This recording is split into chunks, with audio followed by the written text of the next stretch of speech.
Fala, meus queridos, beleza? Pessoal, nessa aula aqui, gravação da teoria de isomeria ótica. Só para chamar sua atenção, essa aula faz parte do curso Mega Revisão de Química para o Enem. Então ela é uma revisão um pouco mais rápida, tá? Ou seja, é para quem já viu a matéria e vai revisar.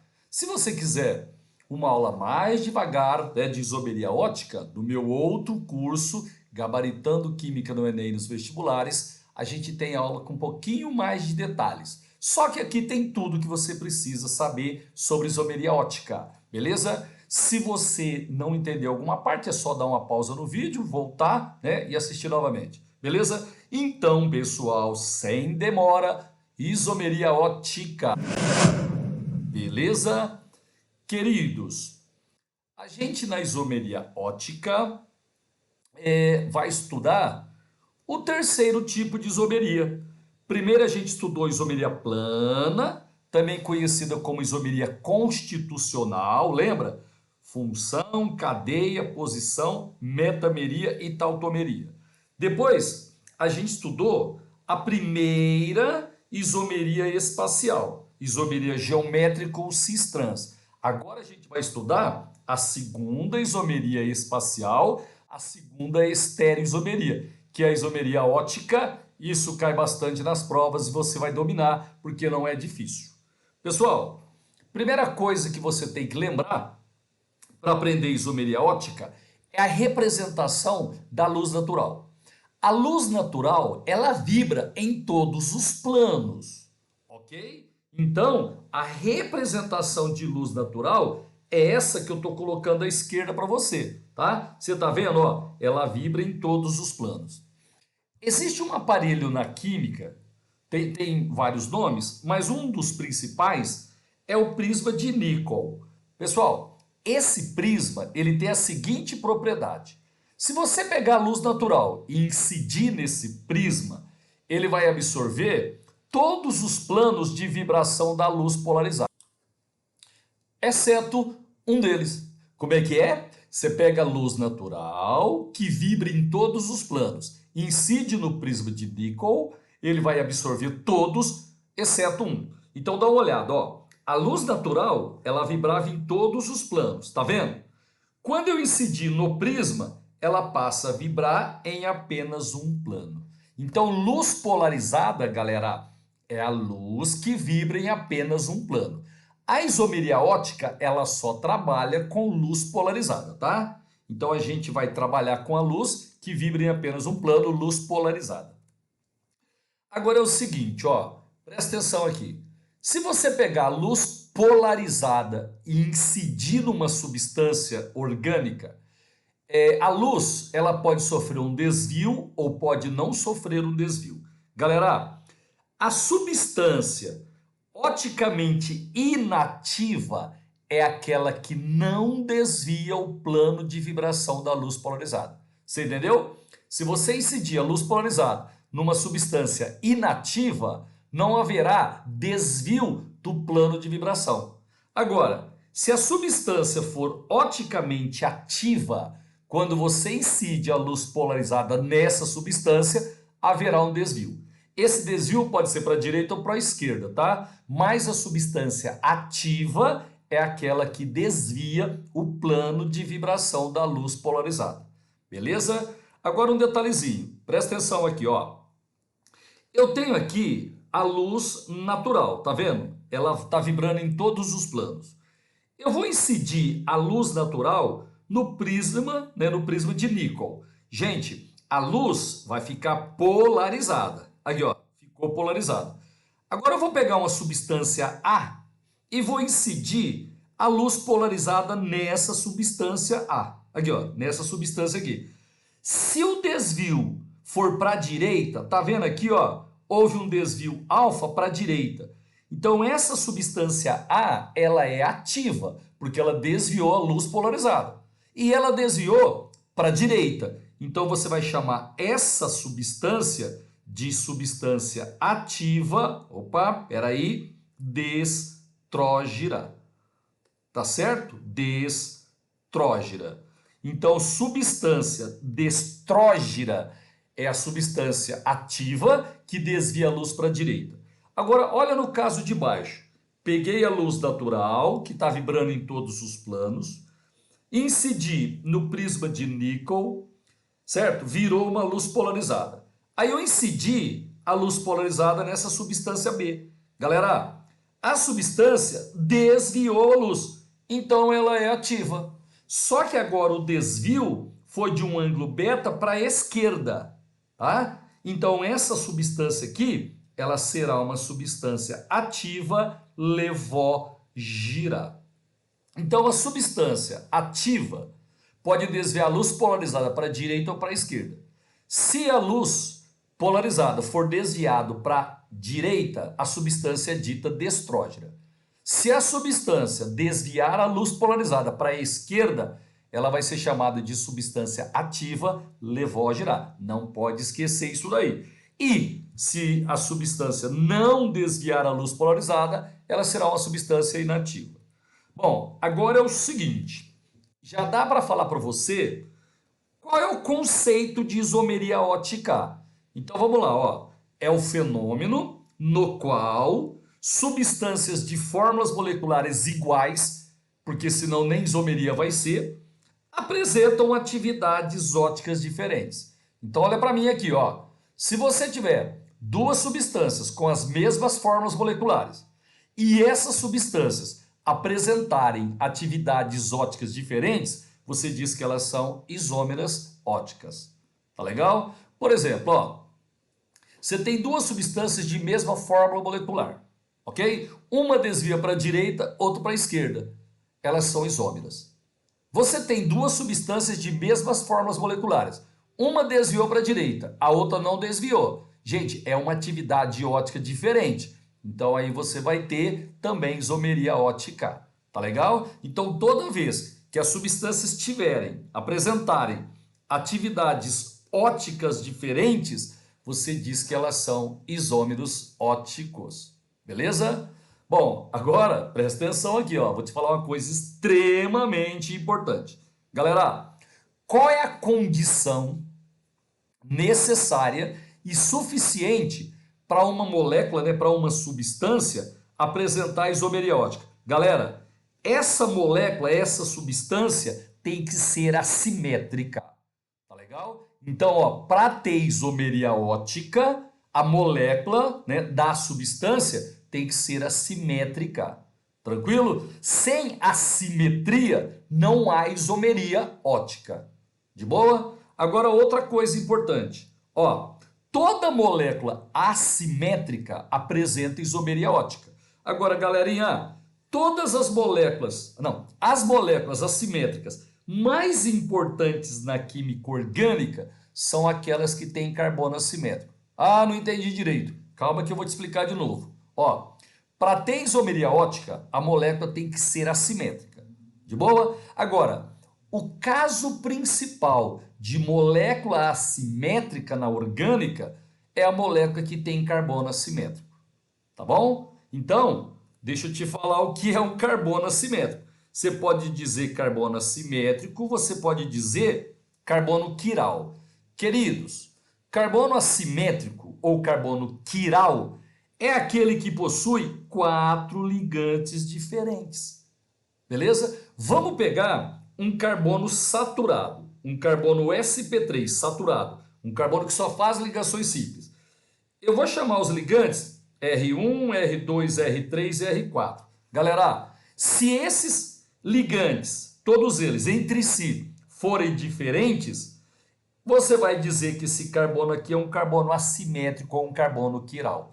Quando o carbono é quiral, a gente costuma colocar um asterisco nele para mostrar, né, que ele é quiral. Então, o que é carbono assimétrico ou carbono quiral? É aquele que possui 4 ligantes diferentes. Detalhe, carbono com dupla ou carbono com tripla nunca vai ser assimétrico, tá? Para ser assimétrico, o carbono tem que ser saturado, tem que fazer apenas ligações simples. Gente, de boa até agora, tranquilo? Bom, deixa eu mostrar aqui exemplos, né, de carbonos assimétricos para você. Dá uma olhadinha nesse exemplo aqui, ó. Gente, esse carbono do meio aqui, ó, que eu estou apontando para você, ele tem como ligantes um hidrogênio, né? Aqui embaixo, ó, tem um hidrogênio, tá? Tem a carboxila, tem uma hidroxila e tem esse CH3. Portanto, esse carbono do meio, meus queridos, ele possui 4 ligantes diferentes. Então, ele é um carbono quiral ou carbono assimétrico. E um detalhe, se a molécula tem pelo menos um carbono assimétrico, a molécula é assimétrica. E se a molécula é assimétrica, ela vai apresentar isomeria ótica. Tá bom? Agora, olha esse segundo caso aqui. Ó, esse carbono da esquerda aqui, pessoal, que eu estou destacando para você, ele tem como ligantes uma carboxila aqui à esquerda, uma hidroxila, um H e tudo isso daqui, ó. Tudo isso daqui é o outro ligante dele, tá? Então esse carbono aqui, ó, ele é um carbono assimétrico, tem 4 ligantes diferentes. Você entendeu o que eu fiz aqui? Agora eu vou apagar isso, porque eu vou olhar o carbono da direita, beleza? Então a gente já viu que o da esquerda é assimétrico. Agora eu vou analisar esse daqui, ó, tá? Quem são os ligantes dele? O OH, essa carboxila, o H e tudo isso daqui, ó. Tudo isso daqui é o outro ligante dele. Então, esse carbono aqui, ele também tem 4 ligantes diferentes. Então, esse composto tem 2 carbonos assimétricos ou 2 carbonos quirais. Agora, cuidado, ó. Esse carbono da esquerda, ele tem uma hidroxila, o da direita também. O da esquerda tem uma carboxila, o da direita também. O da esquerda tem um H, o da direita também. Então, nesse caso aqui, a gente tem 2 carbonos assimétricos, gente, e eles são iguais. Isso daí vai ter que saber quando eu estiver determinando o número de isômeros óticos de um composto. Tá legal? Então, nesse caso aqui, ó, esse da esquerda só tem um carbono assimétrico, né, que é o do meio, e esse da direita tem 2 carbonos assimétricos e eles são iguais entre si. Queridos, agora eu vou te falar uma coisa. Tem alguns alunos que têm dificuldade em entender como é que determina, num composto fechado, meus queridos, se tem carbono assimétrico ou não.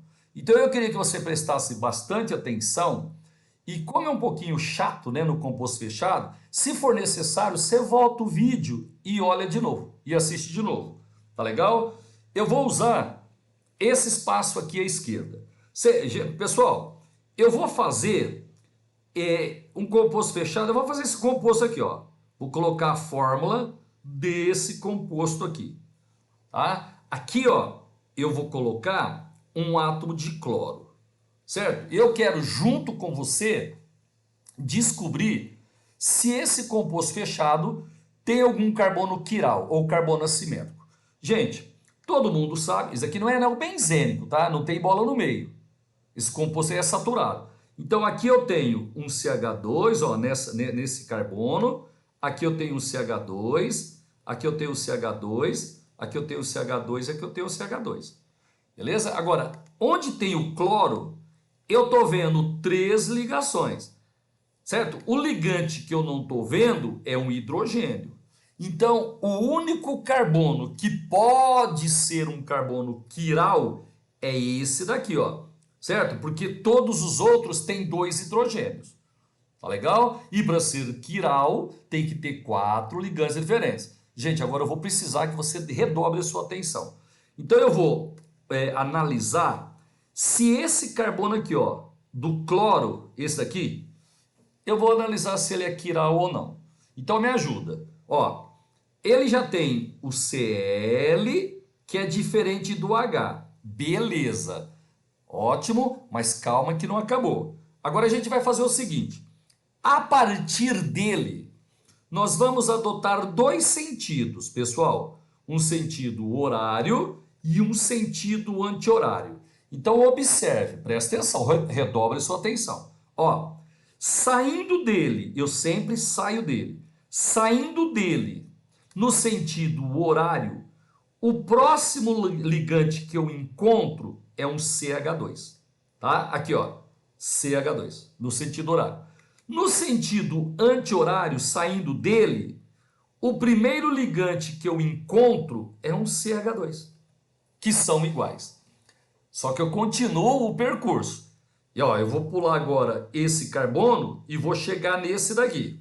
Se eu pular esse CH2 aqui e chegar nesse outro carbono, também vai ser um CH2. Beleza? Se eu pular esse carbono aqui, ó, CH2, eu vou chegar nesse que também é um CH2, que são iguais. Só que eu vou continuar. Ó, agora eu vou pular esse, eu vou pular esse e eu vou chegar aqui, certo? Que é um CH2. Agora vamos lá no sentido anti-horário. Eu vou pular esse, né, que eu já analisei, vou pular esse, vou chegar nesse, que também é um CH2. Você viu? No sentido horário e no sentido anti-horário, saindo desse carbono aqui, a gente tem ligantes iguais. Então esse carbono não é um carbono quiral, não, esse composto não tem carbono assimétrico. Será que você entendeu? Vamos fazer agora um outro exemplo? Ó, eu vou pegar, deixa eu pegar um pentágono agora, senão você vai achar que só pode ser com 6 carbonos. Não, eu vou pegar um pentágono, uma cadeia fechada com 5 carbonos.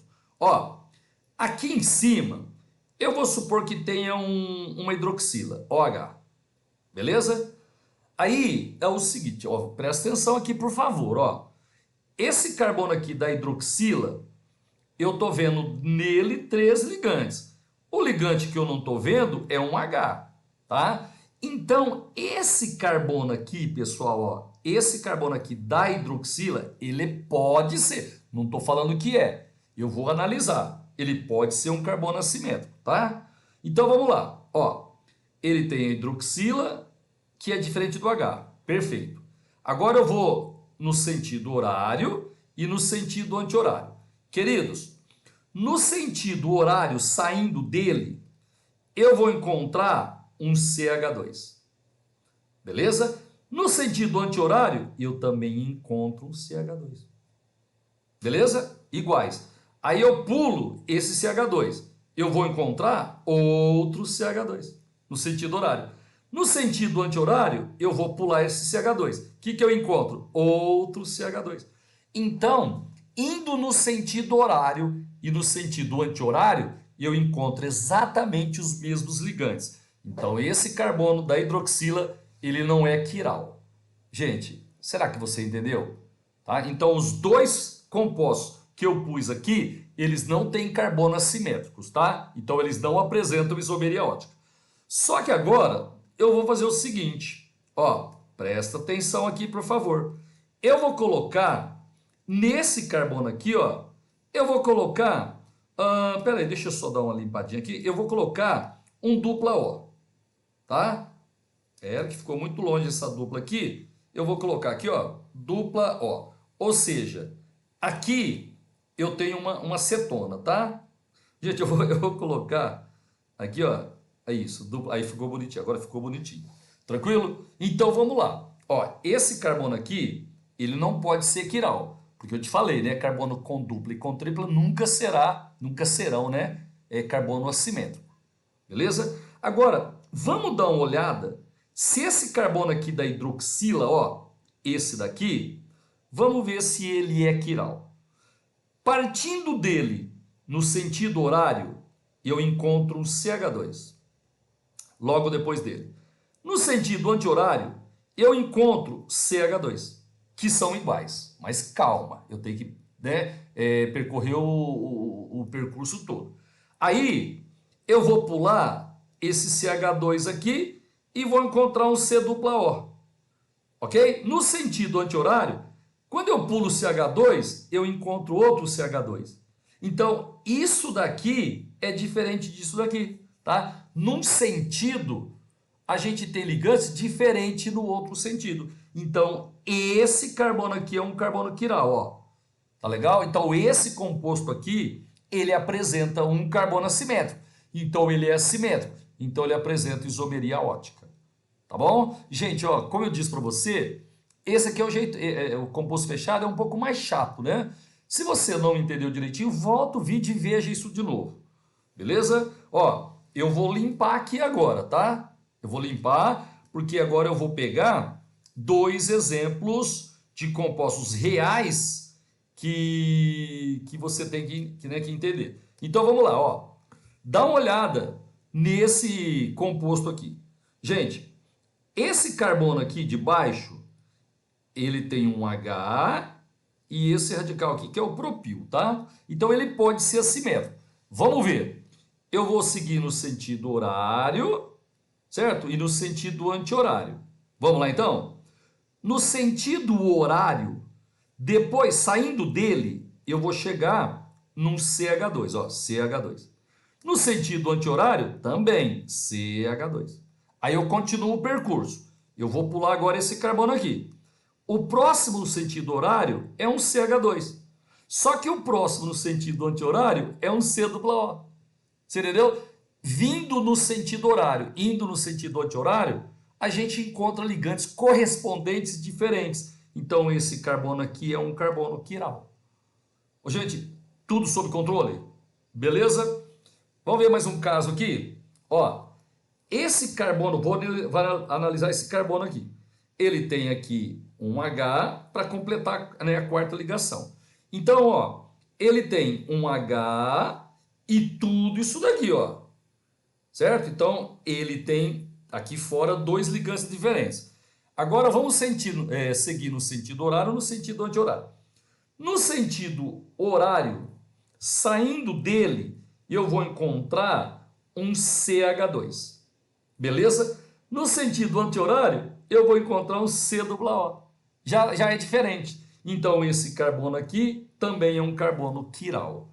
Beleza? Então, ó, esse composto e esse composto aqui, os dois compostos fechados, eles apresentam carbonos assimétricos ou carbonos quirais. Então, os dois são moléculas assimétricas. Então, os dois apresentam isomeria ótica. Gente, tudo bem? Entendeu? Não entendeu? Volta. Entendeu? Segue. Ó, agora você vai aprender a calcular o número de isômeros óticos quando um composto apresenta isomeria ótica. Isso é importante também. Seguinte, quando um composto, presta atenção, quando um composto tem um carbono assimétrico ou N carbonos assimétricos diferentes, 2 diferentes, 3 diferentes, 4 diferentes, quando é um carbono assimétrico ou N diferentes, para achar o total de isômeros, ó, isômeros óticos ativos. Se você tiver com papel aí, pode anotar. IOA, isômeros óticos ativos. Lembra, né? Isômero ótico ativo é aquele que desvia a luz polarizada. Pessoal, existe uma formulinha, 2 elevado a N, onde N é o número de carbonos assimétricos. N é o número de carbonos assimétricos. Quando que pode usar isso daí? Quando tem um carbono assimétrico ou N carbonos assimétricos diferentes. Tá legal? Então vamos lá, ó. Quando você tem um carbono assimétrico ou N diferentes, 2 elevado a N vai me dar o número de isômeros óticos ativos. Olha aqui para mim. Deixa eu dar uma limpada nesse composto aqui que está muito poluído. Pessoal, esse composto aqui, ele tem um carbono assimétrico. A formulinha só pode ser usada quando tem um carbono assimétrico ou N diferentes. Nesse caso, tem um carbono assimétrico, pode usar. Qual que é a fórmula? Isômeros óticos ativos, 2 elevado a N. N é o número de carbonos assimétricos. Gente, só tem um. Então, esse composto aqui, ó, ele apresenta 2 isômeros óticos ativos. Tá legal? Agora, cuidado, ó.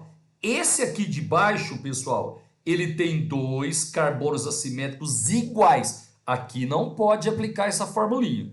A formulinha, 2 elevado a N, somente quando tem 2 carbonos assimétricos diferentes. Quando tem um diferente, ou quando tem um carbono assimétrico ou N diferentes. Agora mais um detalhezinho. Ó, quando tem um carbono assimétrico ou N diferentes, para achar o total de isômeros óticos ativos é 2 elevado a N. Agora uma coisa que você tem que saber. Desses ativos, metade é sempre destrógeno, desvia a luz para a direita. E a outra metade é sempre levógena, desvia, né, para a esquerda. Boa? Então, do total de ativos, sempre metade é destrógeno e a outra metade é levógeno. Legal? Agora, moçada, se eu pegar um destrógeno e um levógeno correspondente, levógeno e destrógeno correspondente são aqueles que desviam a luz com o mesmo ângulo, só que um para a direita e outro para a esquerda. Se eu fizer uma mistura equimolar com o mesmo número de mols, quantidades iguais de destrógeno e levógeno correspondente, eu crio uma mistura racêmica. Esse MR aqui, ó, é mistura racêmica. Para você calcular o total de misturas racêmicas, você vai aplicar a fórmula 2 elevado a n menos 1.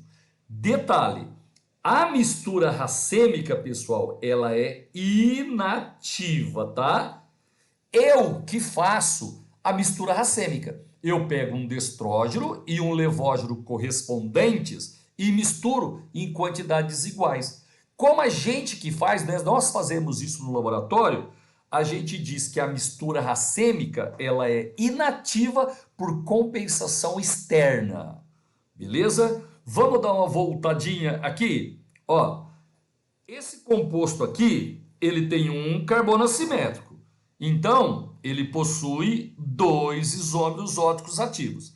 Pessoal, desses 2 ativos, um é destrógeno e um é levógeno. Sempre dos ativos, metade é destrógeno, metade é levógeno. Tá legal? Agora, eu vou fazer esse exemplo aqui com você, ó. Esse exemplo aqui, tá? Dá uma olhadinha, ó.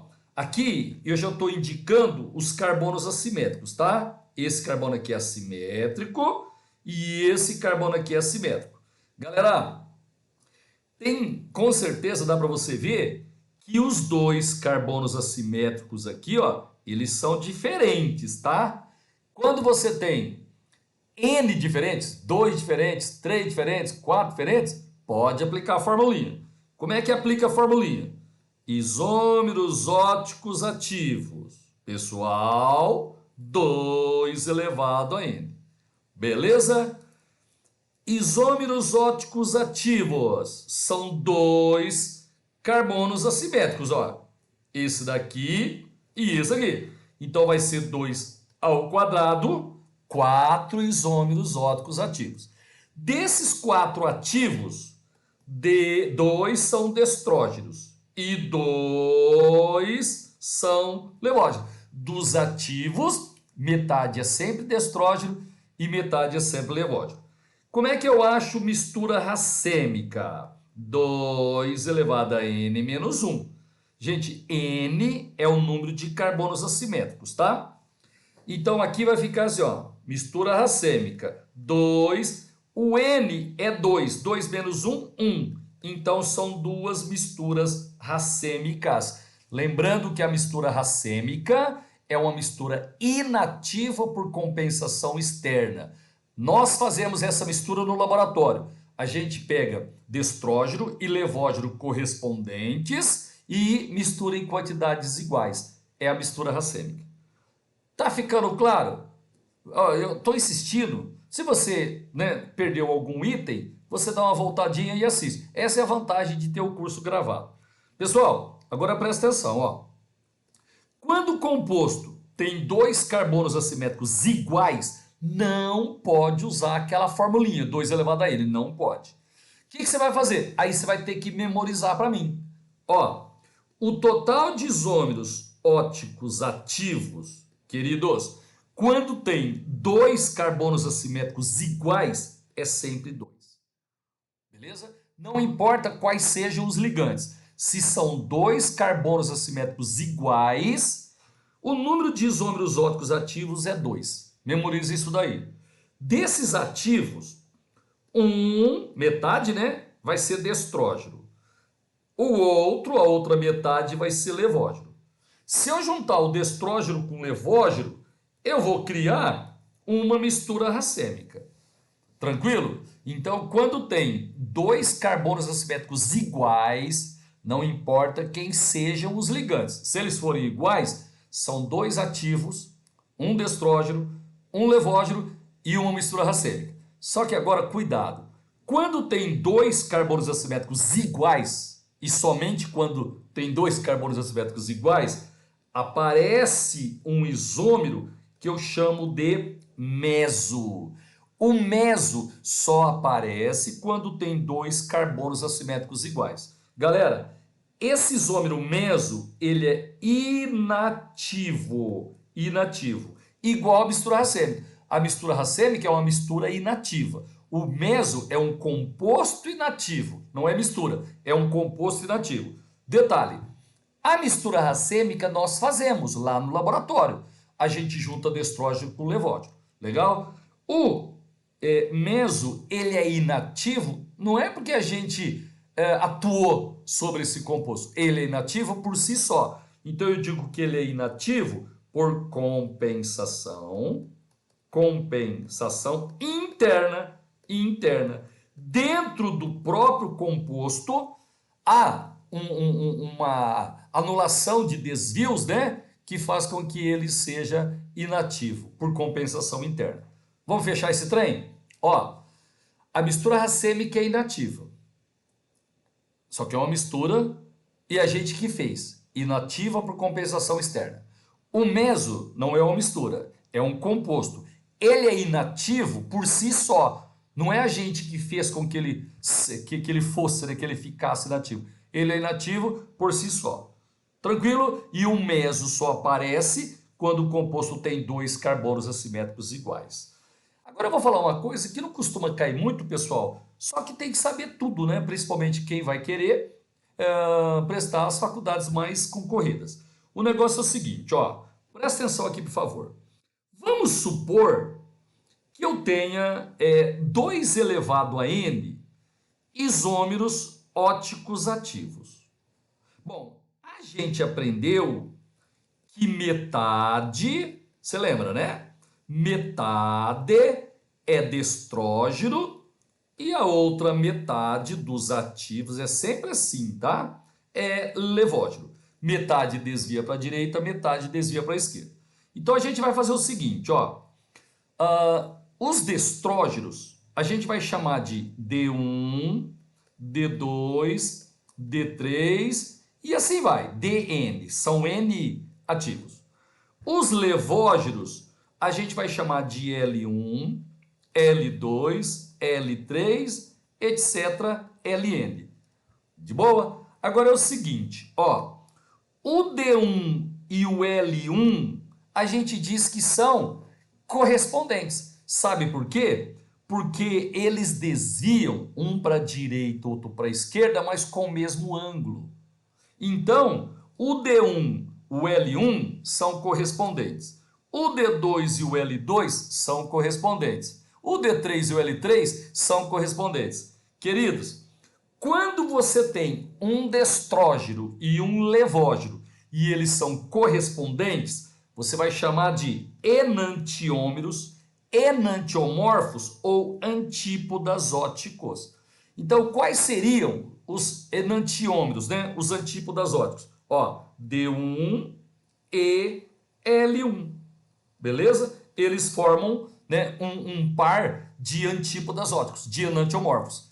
Destrógeno e levógeno correspondentes, beleza? Quem mais, hein? O D2 e o L2, certo? O D2 e o L2, eles são correspondentes porque eles desviam do mesmo ângulo, um para a direita e outro para a esquerda, mas é o mesmo ângulo. E assim por diante, tá? Então, quando você tem um destrógeno e um levógeno correspondentes, eles são antípodas óticos ou enantiomorfos, ou ainda enantiômeros. Agora, eu vou fazer o seguinte, ó. Eu vou pegar o D1, por exemplo, e o L2. Gente, eles não são correspondentes. Mais um exemplo, ó. Eu vou pegar o D2 e o L3. Eles não são correspondentes. Quando você tem um destrógeno e um levógeno e eles não são correspondentes, você diz que eles são diastereoisômeros. Beleza? diastéreoisômeros é um destrógeno e um levógeno não correspondentes. Beleza? Agora, se você tiver um destrógeno e um levógeno correspondentes, enantiomorfos ou antípodas óticos. Tranquilo? Agora, mais uma coisa importante. Quando você tem os enantiômeros, né, os antípodas óticos, pessoal, isso é importante, tá? Um é igual à imagem do outro, se você imaginar um espelho plano entre eles. Então aqui, por exemplo, ó, nós temos um composto, certo? Que tem carbono assimétrico. Esse carbono aqui do meio, ó, é um carbono quiral. Então ele apresenta isomeria ótica. Ele tem, como ele tem só um carbono assimétrico, 2 elevado a n, ele tem 2 isômeros óticos ativos. Desses dois, um é destrógeno e outro é levógeno. Sempre um destrógeno tem um levógeno correspondente. Como só tem um destrógeno e um levógeno, é certeza que eles são correspondentes. Tá? Se eles são correspondentes, um é igual à imagem do outro no espelho plano. Tá? Então guarda, os enantiômeros, um é parecido com a imagem do outro no espelho plano. Gente, agora é o seguinte, ó, o que costuma cair no Enem nos vestibulares é até aqui. Só que tem 2 casos de isomeria ótica sem carbono assimétrico. E eu já vi e cair isso em provas de medicina. Então eu vou precisar te falar. Tá?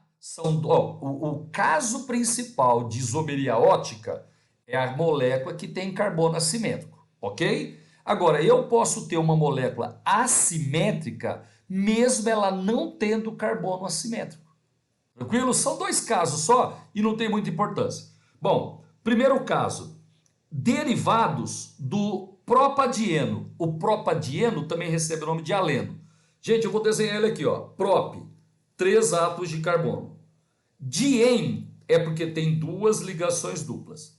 Aí a gente completa com o hidrogênio as ligações do carbono. Então presta atenção, por favor, ó. Esse composto que eu desenhei aqui, ele chama-se propadieno ou aleno. Gente, cuidado. Ele não apresenta isomeria ótica. Ele é simétrico, tá? Ok? Agora é o seguinte, ó. Se eu, nos carbonos da ponta aqui, colocar ligantes diferentes, ó, eu vou manter a estrutura, tá vendo? E eu vou colocar nos carbonos da ponta aqui, ligantes diferentes, ó. Coloquei um CH3 diferente do H. E do outro lado, CH3 também diferente do H. Tá? Então, o aleno, o propadieno, ele é simétrico, ele não apresenta isomeria ótica. Mas se eu colocar ligantes diferentes, né, nos carbonos da ponta, aí ele fica assimétrico, vai apresentar isomeria ótica mesmo sem ter carbono assimétrico. Você entendeu?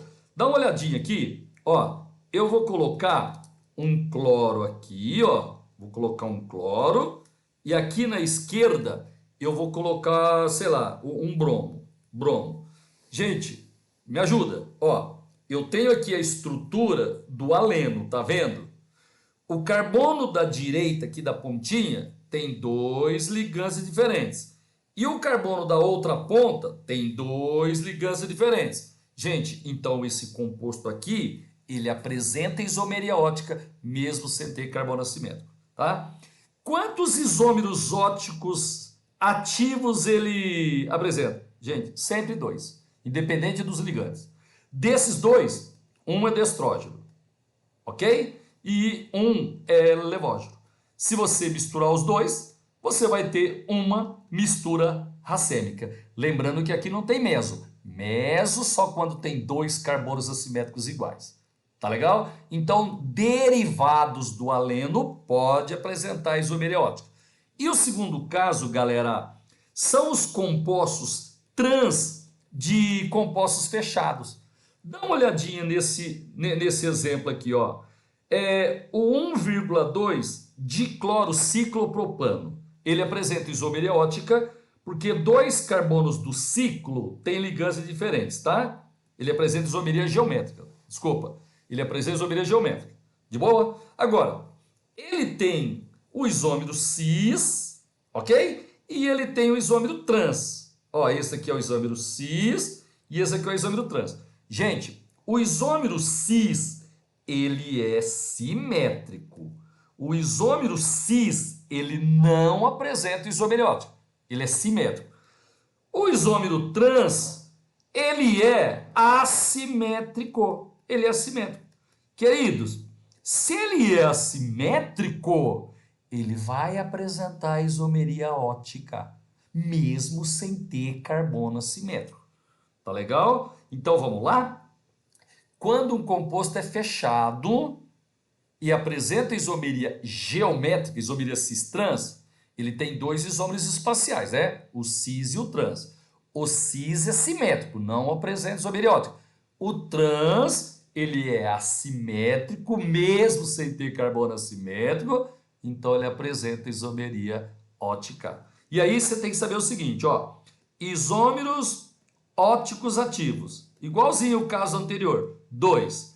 Desses dois ativos, um é destrógeno, um é levógeno.